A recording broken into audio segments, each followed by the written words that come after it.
Hello! I know usually I make videos and I share some lessons and some epiphanies that I've learned on this healing recovery journey from chronic illness, extended chronic illness, like 5 years in. In case you're new here, my name is Leanne. That is what my channel is about and that is who I am and that's the content that I create. Just documenting this rebuilding to a brand new life. You can check out my other videos if you're new here. It'll all make sense. This video, I am seeking out advice and input and insight from fellow stay-at-home moms. You don't have to be like chronically ill stay-at-home mom. Just if you're a stay-at-home mom, I kind of like would love for you to comment below because I'm trying to figure out, how do you guys make time for yourself? Or do you even think that's important for you, for your well-being, for your health and things like that? Because I'm finding that as I've been auditing my life and as I've been reflecting on so many things and getting introspective and not being so, thanks to chronic illness, not being so busy, hustle, I am realizing that I did not make time for myself ever. And now I have 3 young kids, 10, 7, and almost 3 years old. I'm finding that you have to be like really super intentional about creating time for yourself, and you have to work with your partner. And there's just like all these golden nuggets are starting to come up for me where I'm like, wow, I really was not prioritizing myself. I was dead last on my priority list. But I thought that was the correct way. You know, I thought anyway, that's a whole different thing. But I thought I was doing what I was supposed to be doing, taking care of what I needed to take care of. And it turns out, truthfully, I was overgiving. I was settling for less. I was just not taking care of myself. And my body let me freaking know very loudly. And so I'm like trying to decipher and learn the language of my body now.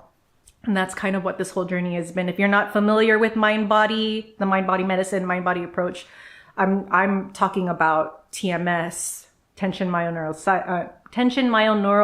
syndrome, Dr. John Sarno, Howard Schubiner, Rebecca Tolan, Mindful Gardener, Raylan Eagle. I'm listing all these people. So if you're like brand new, you just happen to follow my video and you have no idea what I'm talking about, you can look up those names in reference to what I'm talking about. I wanted to make this video because for many reasons, I have not been going to church lately, and I've been serving in the ministry for a very long time until chronic illness happened. When I discovered the mind-body approach 3 years ago, I was still like trying to get back to my old life. Like I was still trying to attend church and keep up with all the activities that are involved with that. My husband is one of the pastors at the church, so you can imagine, right? I was just trying to keep up and go to all the things, and even though my body was screaming. After 2.5 years, I was like, okay, I think major change has to happen here because my body's not happy. Something's not happy in my subconscious brain.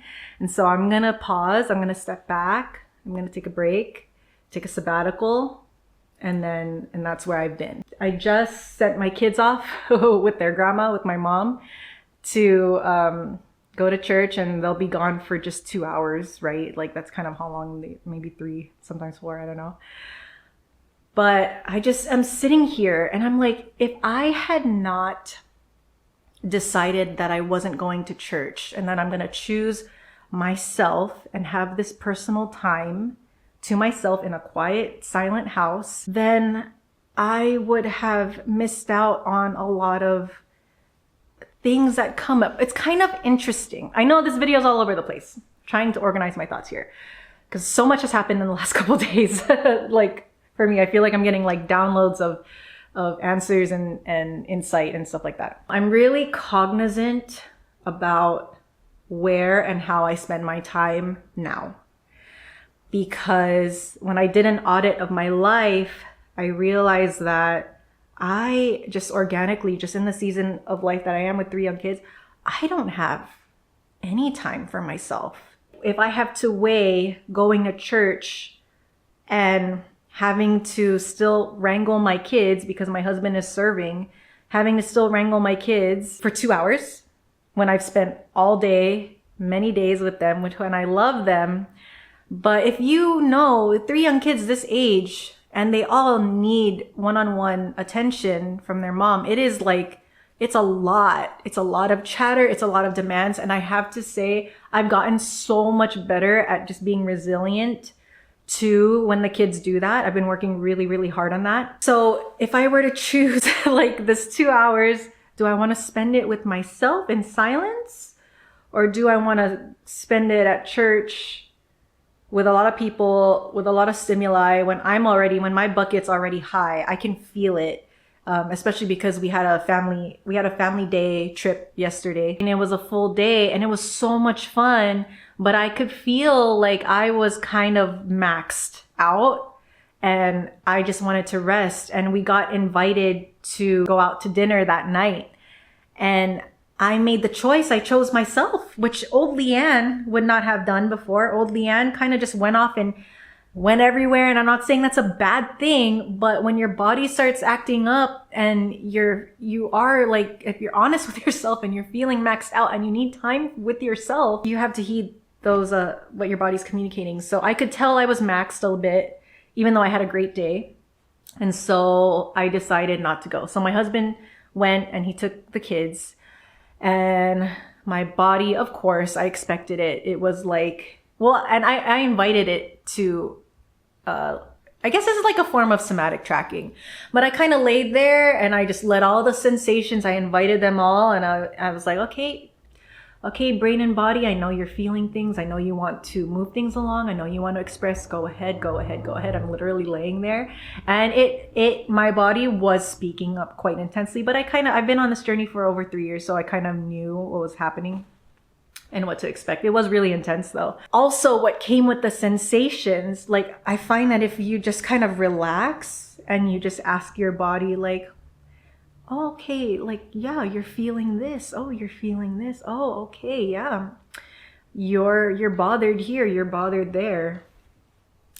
And that, as intense as it was so nice. I felt like I was meeting myself, my inner child, my old self, and like so many realizations came through. I mean, I think if you know, and if you don't, then then you won't understand what I'm talking about. But a lot of realizations were coming through that I think if I had gone to dinner, one, I think I would have been pushing it, even though I think I would have had a good time. But 2, I would probably would have missed out on those epiphanies and realizations that I got just by like laying there in bed, resting, but also allowing my body to do what it needed to do, to express in the way that it needed to express. And then just getting like the message from that.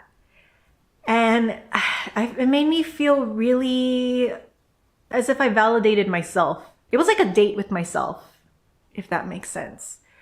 And so why am I making this video? I'm making this video to ask you all, you fellow stay-at-home moms, what do you do to take care of yourself? I know there's articles everywhere. I know there's YouTube videos everywhere, but I want to start the conversation here.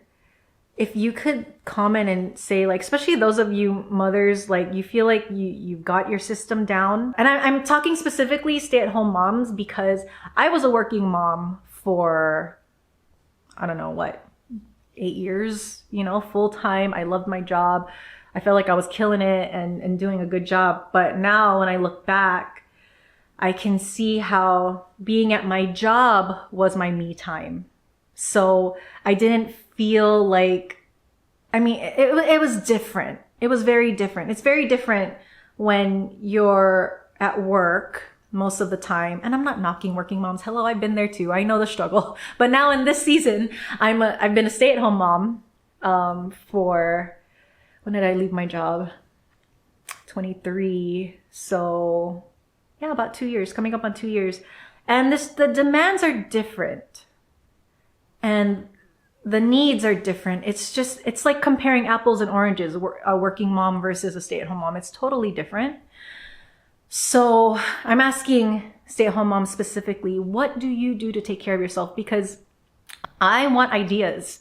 I want to know if you created systems, if you made a pact with your spouse and said, hey, I need like at least an hour a day, every day to myself. Hey, you go take the kids out to the park, or you go to church, and I'm going to stay home and not feel guilty about it, because I know that right now what I need is to be alone, because otherwise I wouldn't have that time to myself. And I find that, anyway, what a tangent. But I want to know, please comment below, like, what do you do to keep your well-being, to keep your sense of self when you are in a very demanding season of your life, like raising young children. And even you seasoned moms who have like adult children or teenagers and you've passed this stage, I would love to hear, what do you do to take care of yourself? Do you plan ahead?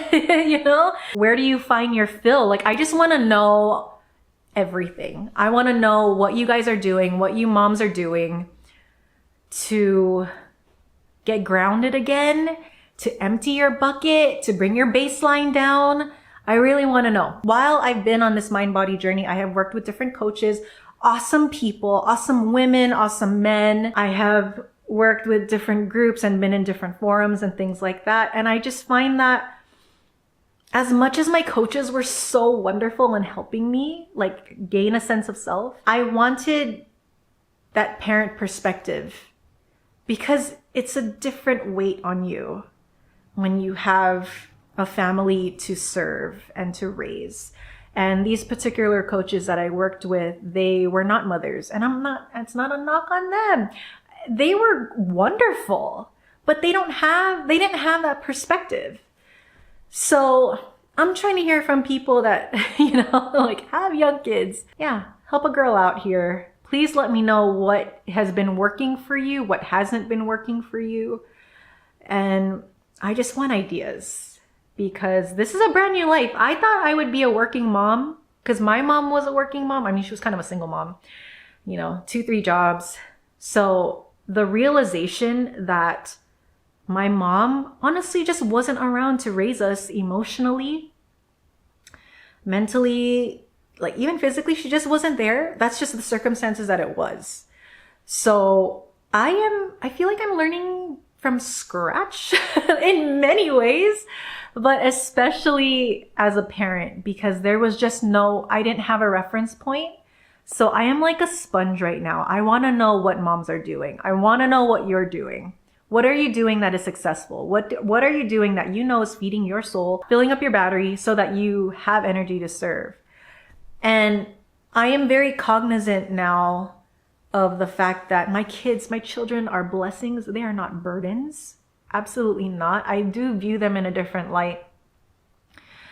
But I'm just looking for ideas of, okay, what can I do to keep nourishing myself? Because this is brand new information to me that I have not been nourishing myself.